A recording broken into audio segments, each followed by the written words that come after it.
Hey, this is Bob and Bob. We're recording these sessions for our Concordia University courses. I'm Bob Sundquist, and this is Bob Rosso. We thought it might be funner if we did it together, since we're both teaching a section. That way we can interact a little more together and with you as we record these videos. You're going to see that in Blackboard there's some videos for you to watch, there's some discussion board for you to do, and there's some readings for you to do. Follow the outline in your syllabus, and if you have any questions, email this guy. No, I'm just joking. You can email either one of us, whichever section you're in. So this video is for both his section and my section. Follow the instructions. It's really intuitive, but if something isn't so intuitive, we're glad to help. All right, Bob, kick us off.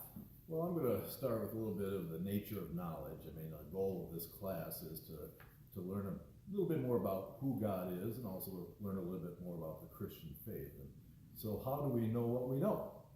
Well, there's a science called epistemology, which is the source of knowledge, and we use it every day. There's empiricism, what you can see. There's rationalism, what you can think. There's asceticism, what you can feel. And there's authority. We trust authorities on many issues. It's what you hear. Now, when we apply epistemology to theology, we get a little more specific.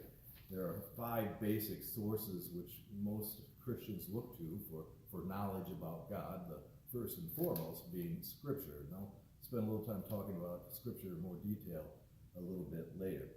There's also an authority in the church, both the church in general and those leaders in the church who have spent much time studying this topic and can help us, because a good authority is often a shortcut to knowledge. There's tradition. The church has been around for a long, long time, and so we look at how it was in the past to see how it is right now.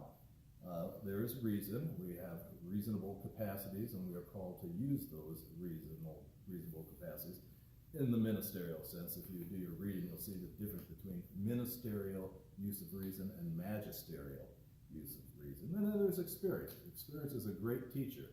It's not the only teacher, but it is a great teacher to inform us of what we know. When we get into Christian theology, when we get into knowledge of God, ultimately, God can only be known through his Son, Jesus Christ. The reason we have difficulty knowing about God is because he's infinite, we are finite. So the only way we're going to get a handle on the infinite is if the infinite becomes finite. And he did that in the incarnation and becoming flesh in Jesus Christ. However, we can know something about God. He does reveal himself in creation, a little more abstractly, but we can learn something about God through natural arguments. For example, there's the ontological argument, which suggests that there must be something greater than which nothing else is, and that something would be God. There's the cosmological argument, where you look at the world itself and see that it points to its creator. There's the moral argument, which suggests that there's a universal sense of right and wrong, and the author of that notion of right, as well as a sense thereof, would be God. There's the numinous argument, which suggests that we as humans have this subjective capacity to sense the awe-ness of who God is. And these are just some examples of natural arguments about who God is.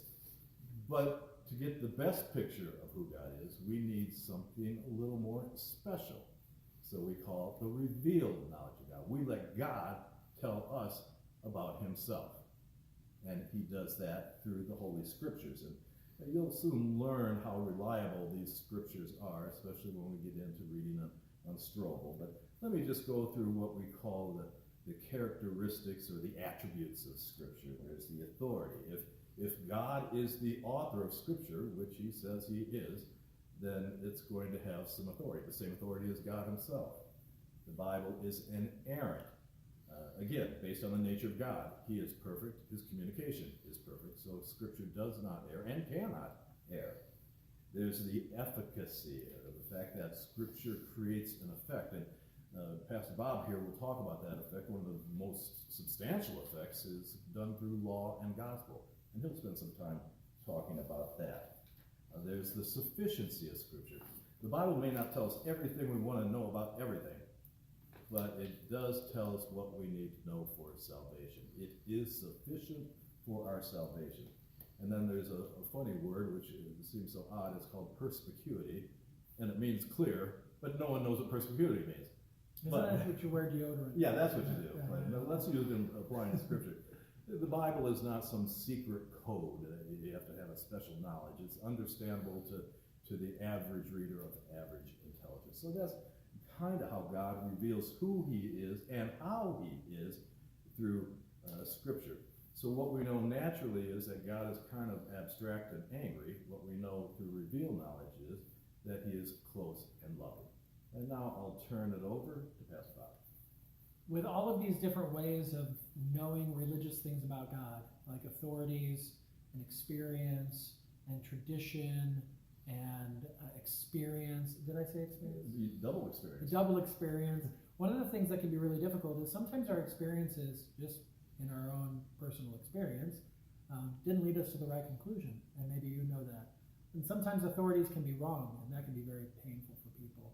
Or doing the thing that way because you've always done it that way before, sometimes isn't the right way for something to be done. And sometimes our reason, the way that we logic things out, can get us into a lot of trouble. And so when it comes to Scripture, I mean, what do we use as our guide? I mean, what's the way? Because if Scripture is the ultimate authority, according to Christian theology, then how do we understand it? Because the Bible's a really big book. And let's be perfectly honest, it's really scary sometimes, and it's really wonderful sometimes. And like, how do we navigate it? There's two basic divisions to the whole Bible. One is called law, and one is called gospel.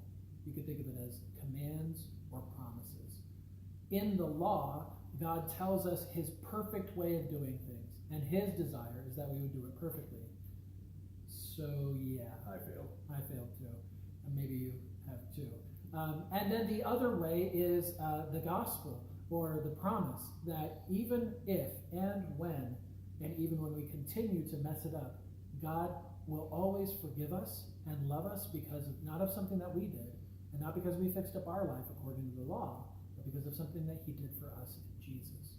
The way I want you to think about this in your nursing profession is like this. There's the textbook way of doing things. And there's the way that nurses have always done it. And there's what the doctor says. And you can reason it out and all these different kinds of things. But there's an art to the way that you do nursing. And law and gospel is the art in understanding how to interpret and understand and apply the Bible. So think of it that way. The Bible is the text. Law and gospel is the art of navigating it. Just like in your nursing profession, you have the text and all these other sources of authority, but there's an art to what you do and why you do. As you care for your patient, understanding what they need and understanding what you are able to actually give them. All right, I think that kicks us off for the first week. It does. I'll do a little more of the blathering next time, and then he will correct all my mistakes. We hope that you have a great time. Mark Brighton has some fantastic videos. Check out the Lee Strobel stuff. Hey, if you got any questions, it's the first week. Ask him now. Thank you so much. God bless you guys.